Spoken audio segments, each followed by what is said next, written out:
love the names on this team. They have Sixto Sanchez, and they have my favorite name probably in baseball right now, Jazz Chisholm. Showing emotion in baseball is terrible and should never be in the game. It's weird how the dynamic works between sports. But to win a championship, not only do you need great players on the court, but you need good chemistry, which takes time to develop. Justin Fields is a all-time talent. Corey Perry will give some veteran presence to the Canadians. I feel like Luka will take that next step, and if he can get a three ball consistently around 35%, I feel like they could become a contender. We can make jokes about you not being in the Super Bowl for 20-something years, but... What's up, everyone? This is Justin Goldman from the Goalie Guild and Lift the Mask, and you're listening to Outsiders Opinions with Austin and Kevin. What's up, y'all? This is one of the first videos we're doing in the new year. Happy New Year. Check out our New Year's Eve episode. But we thought we'd cover the previous year, 2022, and look over teams in the NBA that exceeded expectations that we had or the general public had, or teams that failed those expectations set by us. So we'll get right into it. I'm going to do a list. Austin's going to do a list and see if we agree and most likely where we disagree. But Austin, I'll let you go first. So do you want to do exceeding or failing first? I'll let you decide that, and then I'll do my list. All right, let's go failing. We'll get to the bad first. So in the East, I have a lot more failing teams, I believe. I have the Heat, who are 18-18. I don't think anyone thought the Heat were going to be just middling at 500. Next, I have the Bulls, who are 16-19. They've really struggled this year. Toronto, 16-20. They've had some injuries, but I'm not going to hold that I am going to hold them accountable for because they consistently struggle even when they are fully healthy. Then I have the Wizards at 16-21. Now, yes, Beal's missed over almost half the games. KP's been the healthiest player besides Kuzma, who's actually very good for us.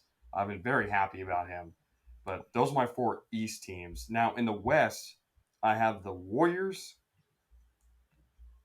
the Timberwolves, and the Lakers. So I have 7 teams that are failing. I'll go over them again really quickly.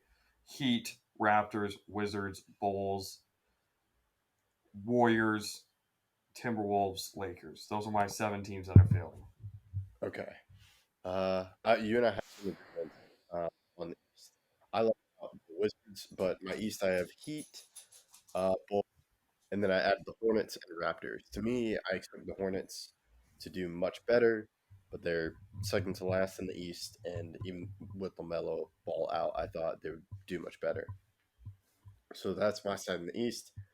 And then the West, I have the Mavs, Timberwolves, Warriors, and that's it. So my full list is Mavs, Heat, Timberwolves, Warriors, Bulls, Hornets, Raptors. So we both have our teams. No Lakers? No, I kind of expected this from the Lakers. You expected them to be one of the worst teams in the league? Yeah. Okay. I almost... You expected the Thunder to be better than them? Yes. That's not surprising to me that the Thunder is better than the Lakers. If I would have said that before the year, though, you wouldn't be surprised? I wouldn't be surprised. I did not have expectations high for the Lakers. They were almost in my exceeding list when we made the list earlier because they were on a run.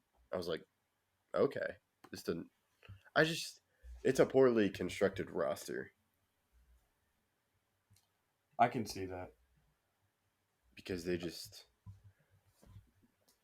like Westbrook is working on the bench, but then you have Beverly, and then with AD, I think they're a much better team, but it's just when he's healthy. So to me, why did you not put Hawks? I didn't put Hawks either, but I don't think our reasons are going to be the same. They're kind of in where I thought they would be. They're around that 8, 9, 10 range. They're at 9 right now. But they're 17-19. Did you expect them to be under 500? I did not expect them. I'm not surprised, but I didn't expect them. I thought they would have done better with. I didn't expect the discourse between McMillan and Trae Young. Trae Young is the reason why I didn't put him on. I think it's more of a Trae Young issue than it is a Hawks issue. If Trae can be moved for quality piece, like OG, like if a trade for OG trade were to happen, the Hawks would win that trade by a million. They would get one of the best because all the efficiency losses that Trae shoots the ball so poorly, and yes, he's a great playmaker, one of the best playmakers in the league. But they already have one in DeJounte. Yes, DeJounte's only averaging 6 assists this year, but that's because he's not getting the ball as much because Trae has the ball in his hand the entire possession. So that's the reason why I didn't have the Hawks. Which team would you say is failing the worst? Ooh, I would have to say Timberwolves. Yeah, Timberwolves, because you swing that huge trade for Rudy Gobert and they're 11th. I'm wondering, what is their defensive rating? I can't tell defensive rating from where I'm looking. I'm looking on ESPN. I could look that up though. They're Okay, allowing 115.9 points per game, but let me search up. All right, on NBA. Just give me a second. I'll do it. I might beat you. Or we'll see who wins. They're 14th. Yeah, their defensive rating is 113.6, which is 14th. Their average. They're just after everything they've done to be this bad is really discouraging. Yeah, I agree. So it just I would agree they're one of the worst, failing the expectations. And then I have the Mavs. I just thought they would have been better, but they're getting off to a higher start or a hot start right now because they moved Christian Wood into the starting. But I was shocked with JaVale McGee. Like, he's not even playable right now. Yeah, the issue is with the Mavs is that Luka is one of the historically worst off-ball players. So he's not a catch-and-shoot shooter. He can space the floor kind of, but he's better shooting off the, where he's dribbling into a shot. Yeah, I see what you're saying. I also think there's not many opportunities for someone else. Well, no, there's not many opportunities for someone else because I think Kid knows that he's not a good off-ball player. That's the difference between the Mavs being a contender, like a true contender, and being a good playoff team. Is, for example, every single team I can think of that has won a championship recently has a second scoring option that is not just good, but great, and their player can play off of them. For example, I'll just go with last year, right, when the Warriors won it. Jordan Poole in the playoffs was outstanding. And Curry, because he's such a great shooter, if they wanted Poole, hey, Poole's going off, Curry doesn't need the ball. He doesn't. And Luka does need the ball, and Luka's so good. But if you get a great defensive team, or a great defensive player even, like if they're playing the Raptors, I would take the Raptors over the Mavs any day because OG's that good of a defender. And I'm not saying he'd stop Luka. I'm just saying he'd slow him down enough to where the Mavs could not get enough offensive productivity. Yeah, I agree. And I think Luka does need to work on it. It's just, I don't know. Because there's no one that can take the final shot whenever, which I think goes to your point, where when it's closing down the final seconds, people are like, okay, we got to pass the ball to Luka. Because every single game, it is a Luka step back three for game. Every game almost every game. I'll say almost every game. Obviously, he won the game the other day with his putback, but that was not the same circumstances. He wasn't dribbling the ball up. If you look at the Bucks, when the Bucks were in the series against the Celtics a long time ago, like 2018 or 2017, I believe, Chris Middleton took a half-court shot, made it to tie the game and sent it to OT. Middleton or even Drew Holiday is a second guy for the Bucks. If you look at a team like the Warriors, Klay is still clutch. He's not the same player he was before, but Klay can still hit shots when necessary. You don't have to go to Curry. Yeah, I agree. My thing with the Mavs is I think they don't have that player right now on that roster. They have the same issue the Nuggets do with Jokic. And until Murray is back to 100%, and he's playing so much better now, which is why they're the 1 seed. So much better. Once Murray's back to 100%, the Nuggets are the best team in the NBA, in my opinion, other than maybe the Bucks, because they're just so dangerous, and Jokic can do literally anything on the court. But until then, Jokic is always taking the last shot or making the last pass, and if you can guard Jokic, you can guard the Nuggets. Which is something that a team like the Pelicans, the best team in the West right now, don't have. They don't have that issue.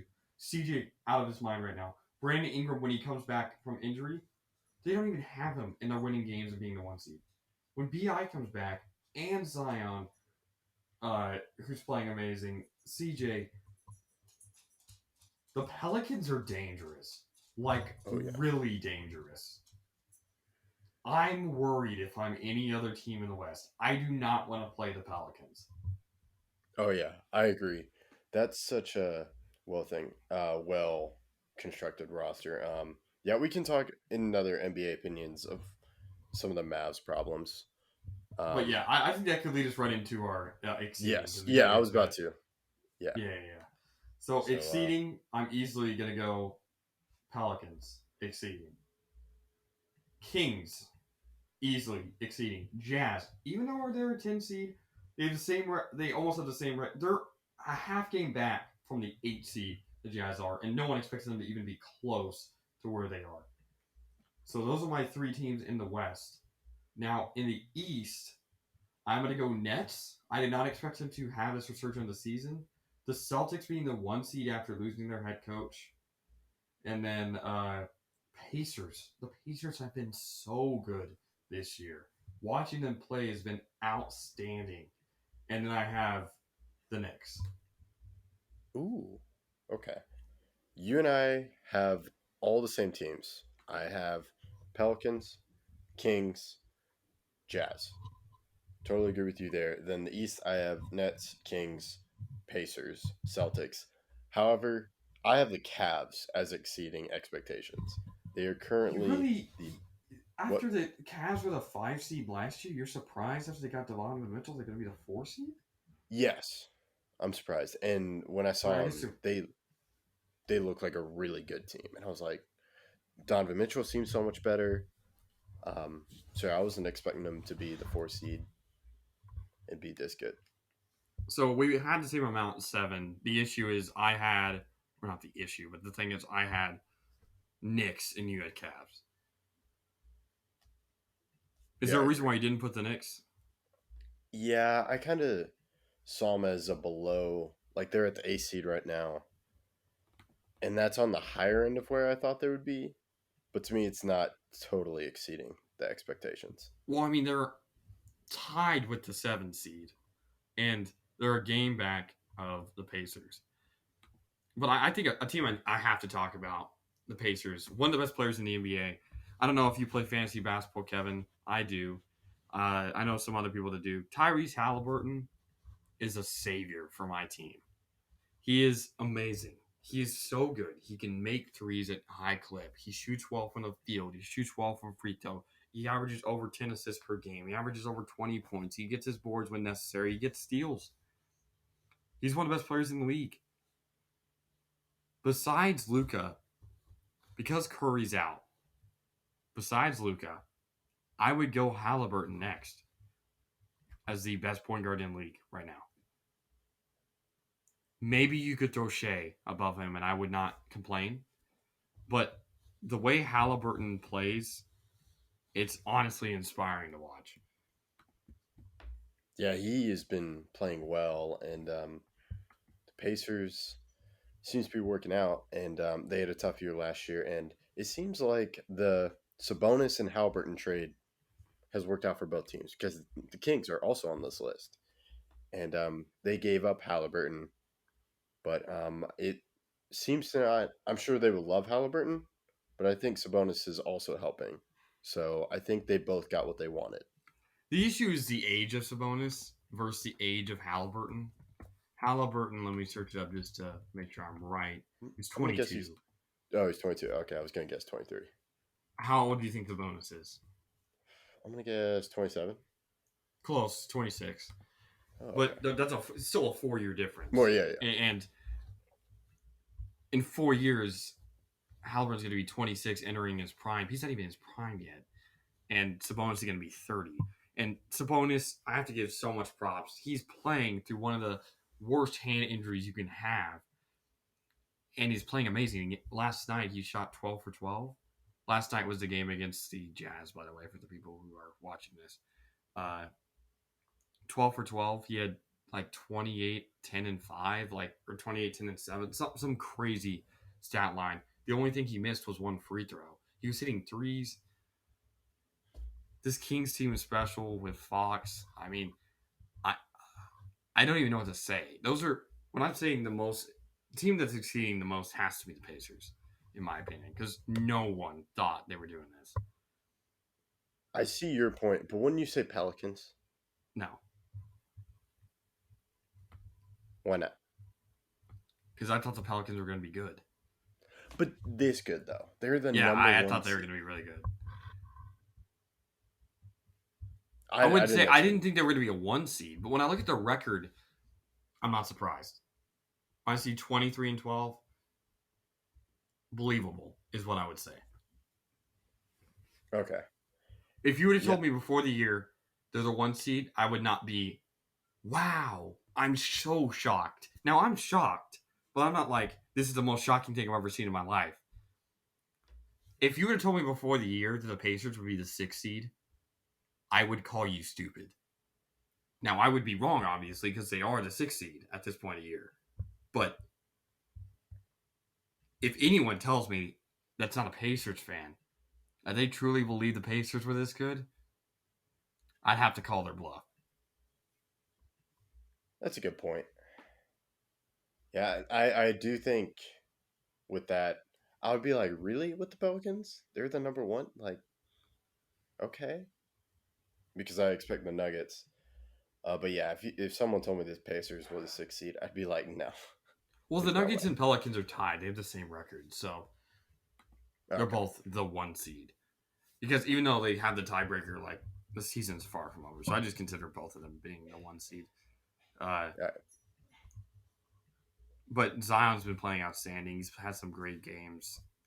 I'm really shocked at how this has all turned out. Players I really thought were not going to be healthy are, and players I thought were going to be healthy aren't. For instance, Brandon Ingram.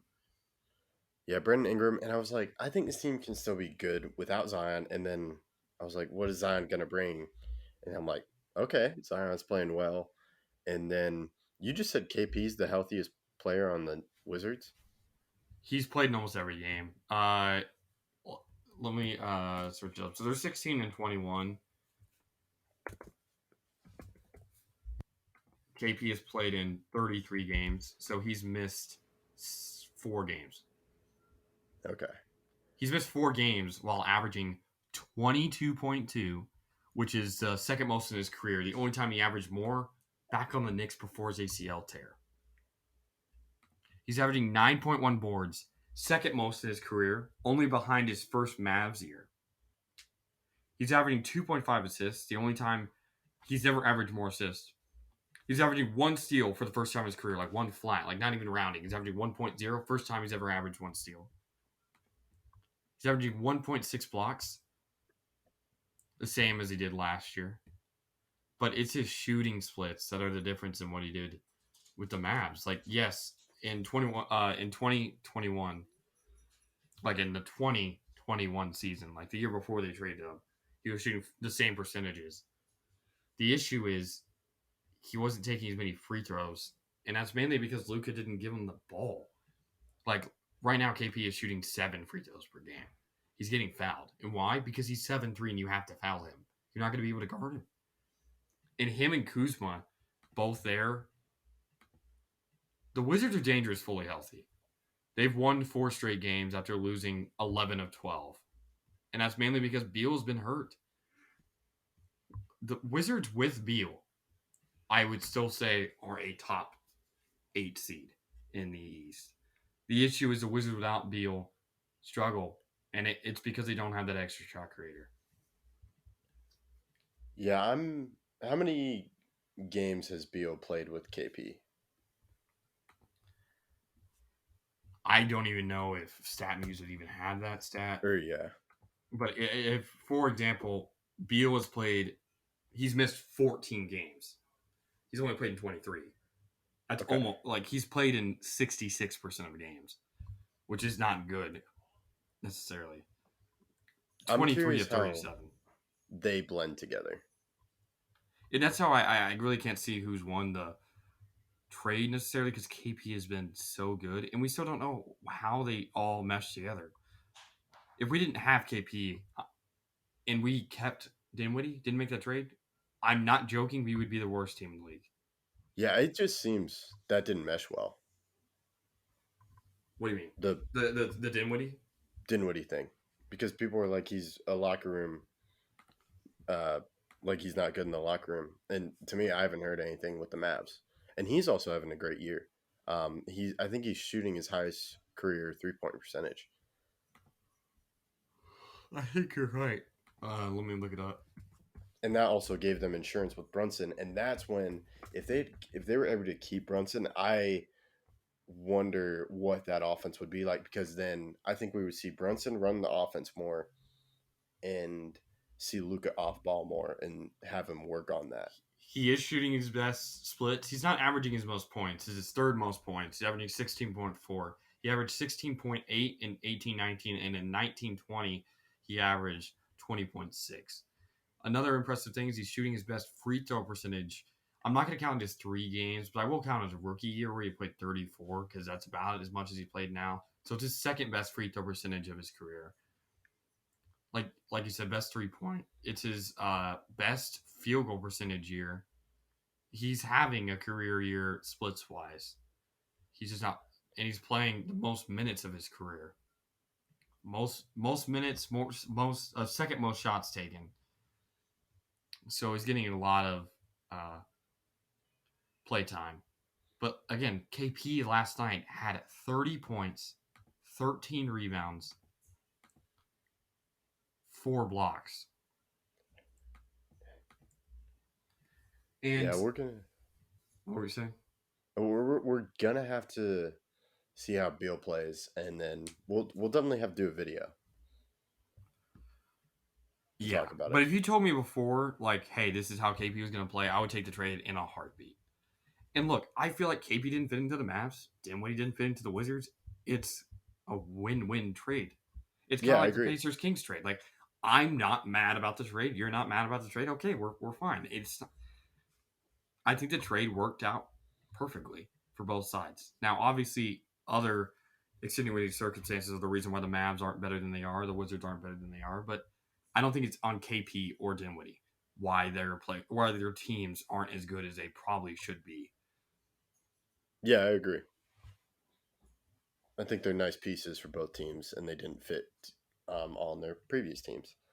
And then we've already said our list. The thing I'm looking at, since I already had defensive rating up, if you told me the Cavs were number 1 in defensive rating right now, I would be shocked because of the Garland and Mitchell pairing for defense. And I was like, I'm not sure if that's going to work, but it's working right now. Yeah, it's because of how, I mean, they have the speed, so you can't really go around them. But they just have great complementary players. They do. For example, Isaac Okoro is a great defensive young player. Their defensive rating as a team is 109.3, which is horrible in the grand scheme of things in NBA history. Because, like, for example, not that long ago, or like 20 years ago, the Pistons had like a 96. But we're in a league now where scoring points is what happens. And points are going to be scored. You just need players that are consistently playing well. Evan Mobley, outstanding. Jared Allen, outstanding. Kevin Love has played very well defensively, extremely well. And per 36, K Love is still averaging 12.5 boards. per 36 and 16.6 points. Caleb is not. He's one of the best bench players in the league. I understand he's averaging 9.1 and 6.9, but he only takes 7 shots per game and is 20 minutes per game while shooting almost 40% from 3 and 87% from the line. He gets boards, he scores. It's a great team dynamic. And I'm so glad Caleb stayed. Because there was all those talk about him leaving to be a star somewhere else. No, he's stuck home. He's been there now for 9 years. He's been there longer than he was in Minnesota. Isn't that crazy? This is his 9th season. Dang. And he's still playing very well. Yes, his stats are down, but that's because he's only playing 19.9 minutes per game. Yeah, so it's definitely good that some of these young teams made moves and they're working. Then with the Timberwolves, it hasn't worked out right now. It could change. But is that all? Anything else you want to add? I'm all good. Well, that's our end of the year review. Happy New Year, and make sure to check out our Happy New Year video. Thank you for listening to Outsiders Opinions.